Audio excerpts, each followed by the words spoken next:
since Australia's COVID-19 border closures, with the best of intent, caused an unforeseen cataclysmic situation within the Australian higher education sector. 150,000 international students are still overseas awaiting return. Australian unis have lost $1.8 billion in revenue and 17,300 jobs. To discuss this further tonight, we're joined by Dr. Alexander Waters from Skills Training and Industry Network at the Business School of RMIT. Welcome. Thanks for having me. Pleasure to be here. Doctor, Australian unis receive donations, student fees and government financial support, and some even have hundreds of millions of rainy day emergency relief funds.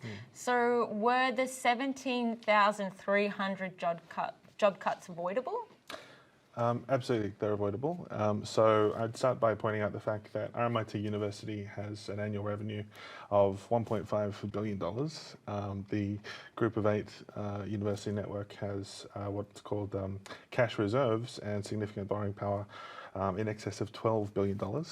So these are not small institutions with a small amount of money that can't afford to pay for their basic sort of ongoing operations. The idea that there's some sort of fiscal emergency, even in the wake of COVID, which would cause them to have to fire, almost 20,000 workers across the industry, is ridiculous. They've made a political choice, unfortunately, a regrettable choice, that is driven by ultimately, I think, austerity sort of ideology, which sort of pushes institutions like universities and other public sort of services to prove to the federal government that they're doing the so-called responsible thing and gut their budget as much as possible and look like they're operating more and more like a for-profit sort of private enterprise. So absolutely, these cuts were avoidable.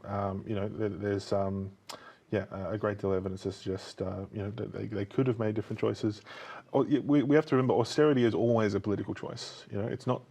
People talk about these cuts as though they were sort of some sort of inevitable law of nature or universal sort of pressure behind them. But it's a political choice. It's always a political choice. So we can prioritize other principles. We can prioritize other goals as a society, as universities.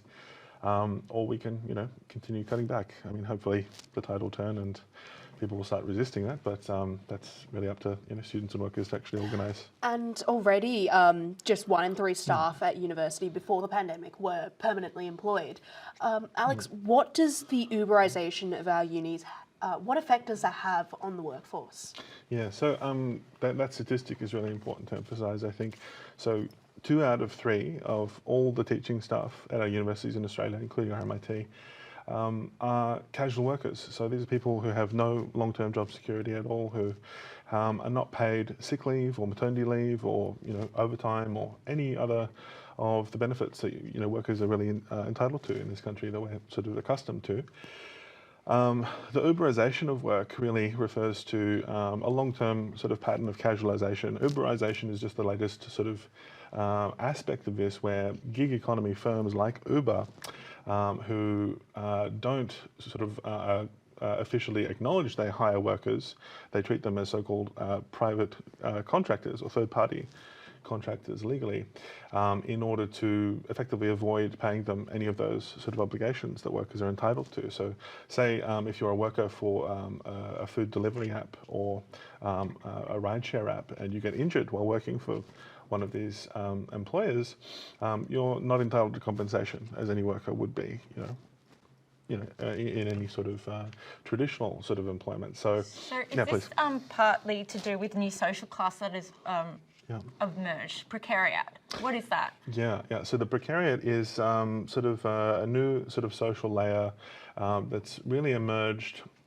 I would say, over the last particularly 20 or 30 years as a result of neoliberal sort of reforms to our economy, which have privatized and deregulated industry, promoted lots of cuts to private services and so on. And this is a social class which is effectively beneath what we traditionally call the working class. So people who are maybe entitled to a job for life, working in heavy industry and these sorts of areas. And somewhat slightly above maybe the people at the very bottom of society, the underclass of, say, homeless people or people who are dependent on charity and petty theft to survive and so on. So the precarity is this social layer that sort of floats between those two. Okay, so it's a new sort of underclass, which is precarious and proletariat. That's where the word comes from, so the combination of those two ideas. Speaking of the existing labour force, it's been termed as, quote, one of the most educated, multicultural and multilingual in the world. So what benefits would we gain by opening the borders? I think reopening the borders is a really urgent priority for Australia and for Victoria in particular, given that up until recently the state was growing at over 100,000 people per year. I read a really shocking statistic on the ABS website a couple of days ago, which found that Victoria's population actually declined by 30,000 people between March 2020 and March 2021. So for our state, that's a really colossal sort of statistic. It's going to take a really, really long time to recover from that. Think of all the industries that are dependent on immigration and international students and so on. Yeah, international student enrolments decreased by 17%, and commencements decreased by 31%. So that's part of the shortage, and that's impacting the Australian labour market as well. Yeah, it's having a big impact on the labour market. So there are 600,000 fewer people in Australia today compared to 2019 before COVID hit, and around 227,000 of those people had the right to work.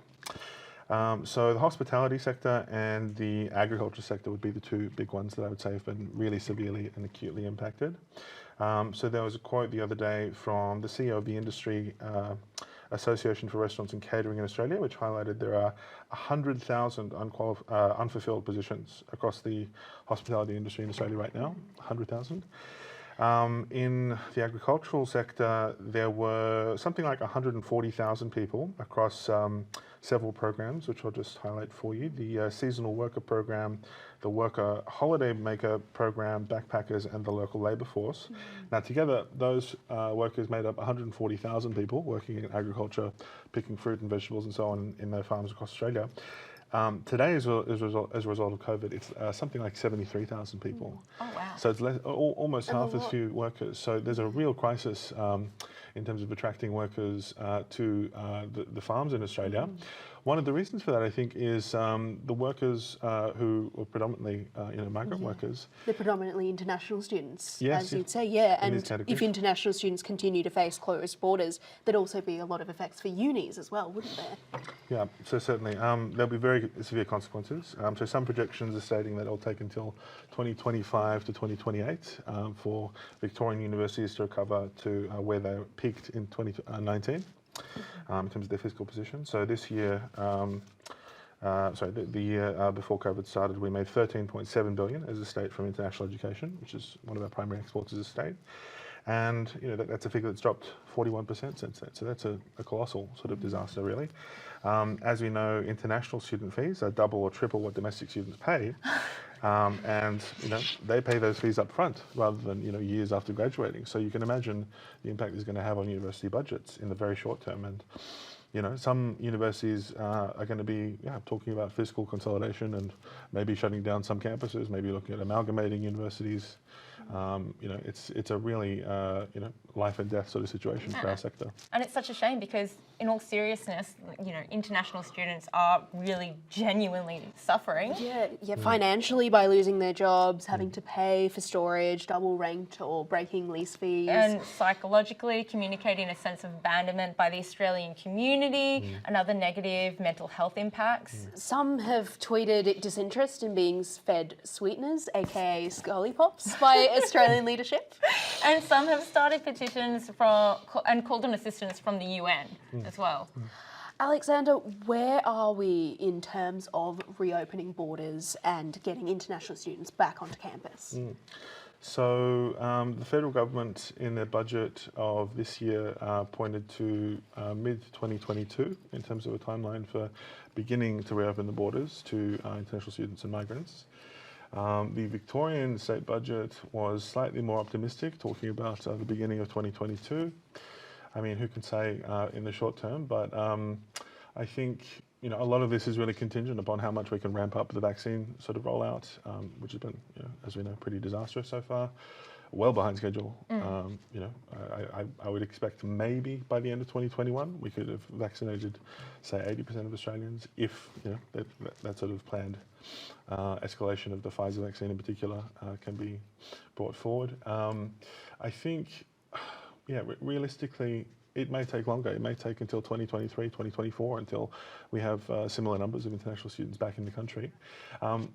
Just so that this isn't completely depressing, I did go and look for any positive news at all that I could find for the international students. And so there are 2 pilot programs that are being proposed by the New South Wales State Government and the Victorian State Government, whereby starting in July of this year, they'll be able to, hopefully, if the federal government approves it, it's ultimately up to them, they'll be able to bring in something like 300 international students per week. That is fantastic. Yeah. Hopefully. Well, Dr. Alexander Waters, thank you so much for your time. It was lovely chatting with you. Would you like a biscuit? Thank you very much. I'll take one.